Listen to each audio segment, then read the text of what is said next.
এবারে থাকছে সারা দেশে ঘটে যাওয়া নানা ঘটনা নিয়ে টুকরো খবর, জানাচ্ছেন মনোয়ার হোসাইন।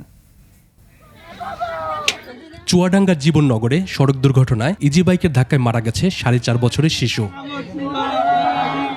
ব্রাহ্মণবাড়িয়ার আমতলী বাজারে ব্যবসায়ী রূপক রায়কে জিম্মি করে নির্যাতন ও মুক্তিপণ দাবির অভিযোগে মানববন্ধন ও বিক্ষোভ করেছে স্থানীয় ব্যবসায়ীরা। ব্রাহ্মণবাড়িয়ার নাসিরনগরে প্রায় 3 কিলোমিটার সড়ক পুনর্নির্মাণ কাজের ভিত্তিপ্রস্তর উদ্বোধন করেন স্থানীয় সংসদ সদস্য M A Hannan. Barishal Shere Bangla medical college হাসপাতাল এলাকায় অভিযান চালিয়ে 8 দালালকে আটক করেছে র্যাব। পরে ভ্রাম্যমাণ আদালত তাদের জেল ও জরিমানা করেন। ফরিদপুর প্রেস ক্লাবে মতবিনিময় সভায় জেলা পরিষদের নবনিযুক্ত প্রশাসক আফজাল হোসেন খান পলাশ সাংবাদিকদের পাশে থাকার অঙ্গীকার করেন। অন্যদিকে গাইবান্ধার মহিমাগঞ্জ রেলওয়ে স্টেশন পার্কিং জোনে গড়ে ওঠা অবৈধ দোকান উচ্ছেদ করেছে রেলওয়ে। ভারতের পশ্চিমবঙ্গে সংখ্যালঘু মুসলমানদের উপর হামলা ও নির্যাতনের প্রতিবাদে রংপুর প্রেস ক্লাবের সামনে মানববন্ধন।